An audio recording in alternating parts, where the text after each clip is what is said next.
Hey there, students. Welcome to today's chemistry lesson, where we are going to unravel the mysteries of gases and their behavior. Have you ever wondered why a tire gets more inflated when it's left in the sun? Or why your soda can might explode in the hot car? Well, these are real world examples of Gay-Lussac's law, and today we are going to explore how temperature affects the pressure of gases, especially in confined spaces. Imagine a gas in a container, like air inside a balloon or gas inside a metal cylinder. Gay-Lussac's law tells us that the pressure of a gas is directly proportional to its temperature as long as the volume stays the same. If you heat the gas, its pressure goes up. If you cool it down, its pressure drops. Pretty cool, right? And this law holds true when the gas is in a fixed, rigid container, just like when your tire heats up from the sun and the air molecules inside start moving faster, pushing harder against the walls. So, remember, it's all about the relationship between pressure and temperature. As temperature rises, pressure increases as long as the volume is kept constant. And that's exactly what Gay-Lussac found out back in 1802. His experiments showed that this relationship was not just a fluke but a constant pattern for gases. Now let's look at the mathematical representation of Gay-Lussac's law. The law states when gases react together, they do so in volumes that have a simple whole number ratio to one another and also to the volumes of the products, provided all are measured at the same temperature and pressure. The mathematical formula is P1 over T1 equals P2 over T2, where P1 and P2 are the pressures at temperatures T1 and T2 respectively. It is important to note that the temperature must always be taken in Kelvin for correct calculations.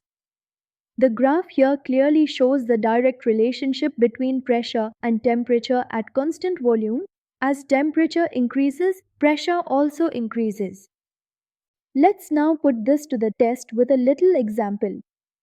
Imagine we have a gas in a container and it's at 300 Kelvin with a pressure of 1 atm. Now, we heat the gas to 600 Kelvin. So, how do we figure out the new pressure? Simple, we use our formula pressure 1 divided by temperature 1 equals pressure 2 divided by temperature 2. Mathematically, 1 divided by 300 equals P sub 2 divided by 600. Solving for P sub 2, we get 2 atm. So, the pressure doubles when the temperature doubles. It's like watching the molecules in the gas get more energetic and push harder against the walls of the container. Isn't that fascinating?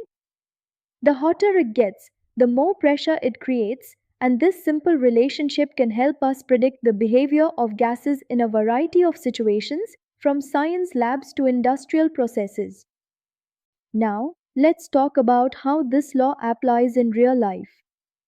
Have you ever left a soda can in your hot car on a summer day and heard a pop? Or, how about the air in your tires getting hotter as you drive? Both of these situations are great examples of Gay-Lussac's law in action. When gas is confined, like in a soda can or a tire, increasing the temperature increases the pressure inside. That's why your tire pressure rises when you drive and can even explode if it gets too hot. This law also helps engineers design pressure vessels and understand how things like pressure cookers or spray cans work safely.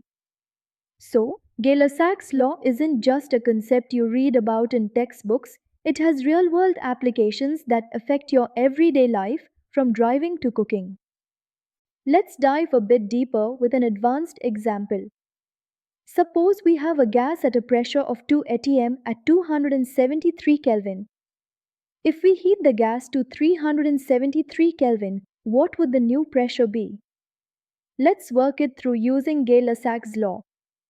We have pressure 1 divided by temperature 1 equals pressure 2 divided by temperature 2.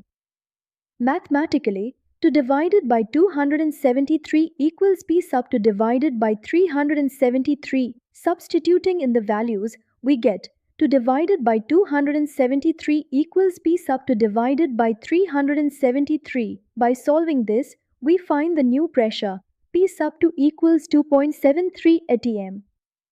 That's a pressure increase of about 0.73 atm just because the temperature went up by 100 Kelvin. This shows how sensitive gases are to temperature changes. It also demonstrates why it's crucial to understand this principle in industries like gas storage or refrigeration, where pressure control is key.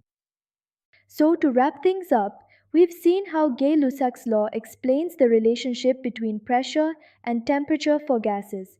When the temperature increases, so does the pressure, provided the volume remains constant. This simple yet powerful law helps us understand everything from tire pressure to gas storage safety and even cooking in a pressure cooker.